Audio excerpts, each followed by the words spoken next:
توتي رجا قوت نبينم بچه بحالي انت كيفام جترتي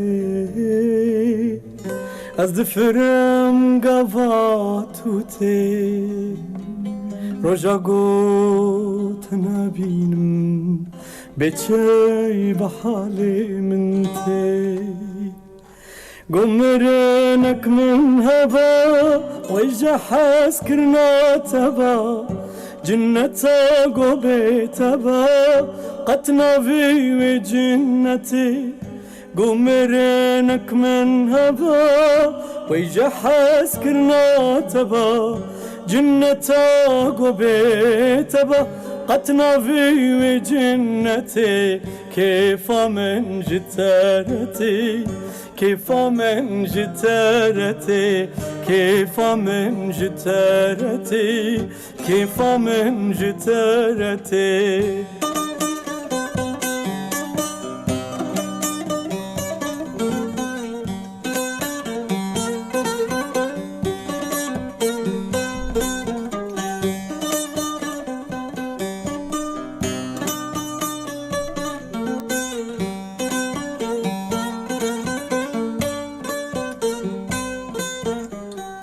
حشتكر قضم تودي نبدلك بسدي من هجا وقت ندي بتها وخوامنتي حشتكر قضم تودي نبدلك بسدي من هجا وقت ندي بتها وخوامتي كيف من جترتي كيف من جترتي كيف من جترتي كيف من جترتي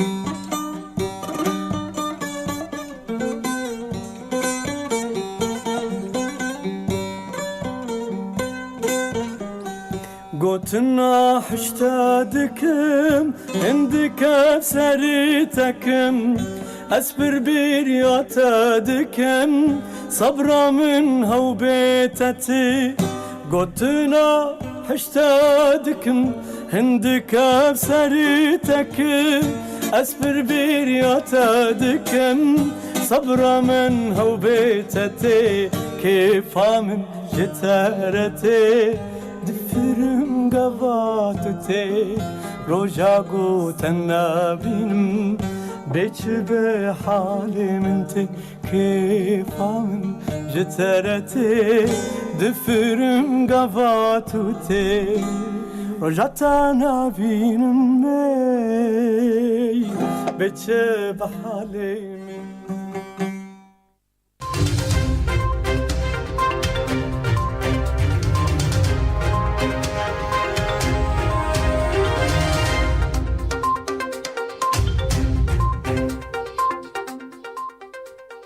من بوير اف ام. اهلا بكم في عناوين النشرة. تسجيل 33 إصابة بفيروس كورونا في مناطق الإدارة الذاتية دون تسجيل حالات وفاة.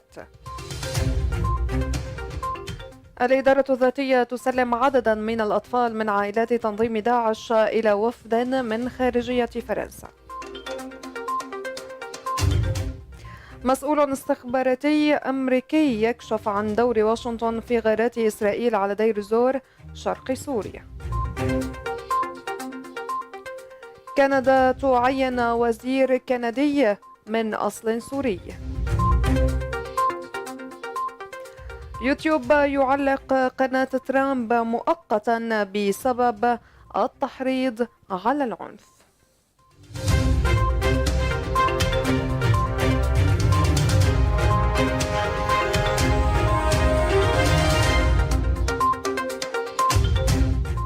أهلا بكم من جديد. سجلت هيئة الصحة في الإدارة الذاتية اليوم الأربعاء 33 حالة إصابة جديدة بفيروس كورونا دون تسجيل حالة وفاة. في المقابل رصدت 7 حالات شفاء خلال 48 ساعة الماضية، ليصل إجمالي عدد المتعافين من كوفيد-19 إلى 1170 شخصاً. ووفقا للرئيس المشترك لهيئة الصحة الدكتور جوان مصطفى، توزعت الإصابات الجديدة في مدن الحسكة، قامشلو، تلتمر، ديريك، جركيليجي، كوباني، الرقة، الطبقة، دير الزور، منبج، الشهباء ومخيم الهول.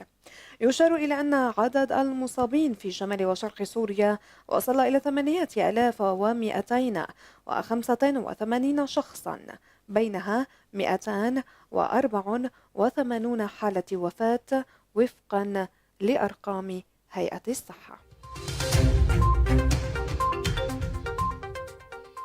سلمت دائرة العلاقات الخارجية يوم الثلاثاء عددا من الأطفال من عائلات تنظيم الدولة الإسلامية داعش إلى وفد من خارجية فرنسا، وجاء ذلك وفق وثيقة تسليم رسمية موقعة بين الطرفين في مقر دائرة العلاقات الخارجية بمدينة قامشلو.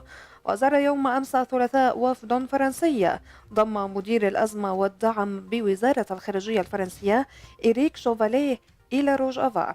وأوضحت دائرة العلاقات الخارجية في الإدارة الذاتية في بيان أن المباحثات شملت ملف مشاركة الإدارة الذاتية في العملية السياسية في جنيف والهجمات التركية على مناطق عين عيسى وتلتمر، إضافة إلى عمليات القتل المتكررة في مخيم الهول. ووفقا لأعضاء الوفد فإن فرنسا انضمت إلى محادثات مع المعهد الأوروبي للسلام بشأن مخيم الهول وإعادة تأهيل الأطفال والنساء، وتهدف الزيارة لدعم المنطقة وتحقيق الاستقرار فيها، إضافة إلى دعم الحوار الكردي. وفي السياق أعلنت وزارة الخارجية الفرنسية أن فرنسا أعادت 7 قاصرين فرنسيين من مخيمات في شمال شرق سوريا تتراوح أعمارهم بين 2 و11 عاما، وقد تم تسليمهم لدى وصولهم إلى فرنسا إلى السلطات القضائية ورعاية الخدمات الاجتماعية. يشار إلى أن عدد الأطفال الفرنسيين الذين أعيدوا من سوريا منذ انهيار تنظيم الدولة الإسلامية داعش في آذار مارس 2019 إلى 53 طفلا. أما آخر عملية إعادة إلى الوطن الأم فتعود إلى حزيران يونيو 2020 وتشمل 10 قاصرين، وهم عموما أيتام أو أطفال قبلت أمهاتهم بالتخلي عنهم.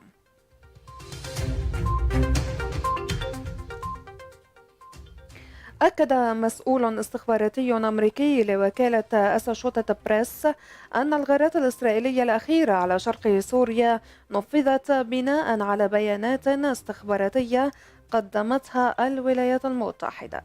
ونقلت الوكالة اليوم الأربعاء عن المسؤول أن القصف الإسرائيلي استهدف مخازن تحوي مكونات تدعم برنامج إيران النووي. بدورها كشفت مصادر استخباراتية غربية لوكالة رويترز أن تلك الغارات على دير الزور هي الأوسع منذ فترة طويلة، وكانت تلك الغارات أوقعت 40 قتيلا على الأقل من القوات الحكومية ومجموعات موالية لإيران في حصيلة تعد الأعلى منذ نحو عامين. عين رئيس الوزراء الكندي جاستن ترودو الكندي من أصل سوري عمر الغبرة أمس الثلاثاء وزيرا للنقل. وأعلنت الصفحة الرسمية لوزارة النقل الكندية تعيين الغبرة على رأسها ورحبت به، ونشرت نبذة عن عمله في مضمار السياسة منذ أن كان نائبا في البرلمان عن ميسيساغا وفقا لشبكة CNN. وعمل الغبرة كسكرتير لوزير الخارجية في البلاد للشؤون القنصلية، كما عمل في وزارة تنويع التجارة الدولية قبل أن يصبح سكرتيرا لرئيس الوزراء لشؤون تجديد الخدمات العامة. ويحمل الغبرة شهادة بكالوريوس في الهندسة الميكانيكية من جامعة دمشق قبل أن يواصل دراسته في كندا، ويحمل شهادة ماجستير في إدارة الأعمال.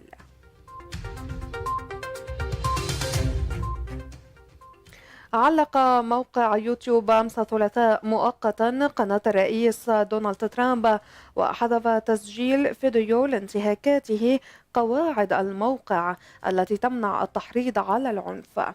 وقال يوتيوب في بيان إنه في ضوء المخاوف إزاء الاحتمالات المستمرة لحصول أعمال عنف، حذفنا محتوى جديدا تم تحميله على قناة دونالد ترامب لانتهاكه سياستنا. وأضاف البيان أن القناة الآن ممنوعة مؤقتا من تحميل محتوى جديد على الأقل ل7 أيام. وأكدت منصة تشارك الفيديوهات أنها ستقوم بتعطيل التعليقات لأجل غير مسمى على قناة ترامب لمخاوف متعلقة بالسلامة. وكان موقع فيسبوك قد علق حسابي ترامب على منصته ومنصة انستغرام عقب قيام حشد من مناصريه باقتحام مبنى الكابيتول، ما عطل مؤقتا جلسة المصادقة على فوز جو بايدن في الانتخابات الرئاسية.